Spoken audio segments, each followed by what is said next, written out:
Hello, everyone. Here is an opportunity for you to hear from a specialist consultant in the world of domestic abuse.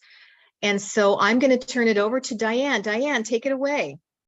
Thank you, Julie. With 1 in 4 women impacted by domestic abuse, there is a real need for resources and support. And, if you have connected to Julie and Second Saturday and you're in that process of figuring out your divorce journey, my heart goes out to you. And I know that some of you are divorcing because of domestic abuse. So I just want to encourage you that we are here for you. Living Waters of Hope. I am the founder and director of Living Waters of Hope. We are a 501c3 nonprofit ministry. We are faith-based, but we will help anyone who is seeking some support. We are about restoring hope and dignity to victims and survivors of domestic abuse and equipping others to do the same, especially within the faith community, because we have found that many faith communities are not educated like, well, most people. And they may have great intentions, but give really bad advice. Not everyone, not all the leaders and those within the faith community do that, but many do. So we are very educational. So we want to educate our wounded sisters as well as those who are helping them. So our support goes year around. We start an 8-month period of support classes in October because October is National Domestic Violence Awareness Month. So that kicks off our classes for the school year. We have a fall, a winter, and spring session.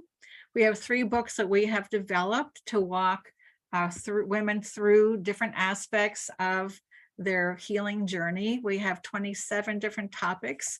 We also will have a couple speakers thrown in the mix, and maybe an open class here or there just to really see how everyone is doing.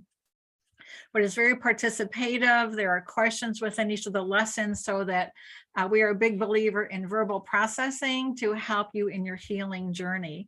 And like some of the book 1 topics might be, what is domestic abuse, the different types of domestic abuse, including financial that Julie talks so much about. What to do with that anger that you should have when you've been so wrongly treated, but how to manage it well, what to do with that shame, how to draw healthy boundaries. Book 2, we talk about navigating a separation. We have 3 whole lessons on that because, as you know, that's a very messy time. For women of faith, we have covered several lessons on spiritual abuse by men who want to turn scripture against a woman as a weapon to control her. And we just want to tell you that is never God's heart.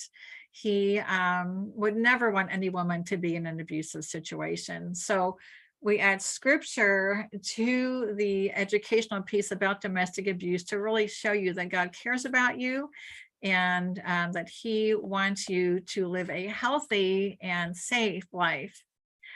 We talk also in that second book on the different components of the healing journey so you can kind of assess where you are.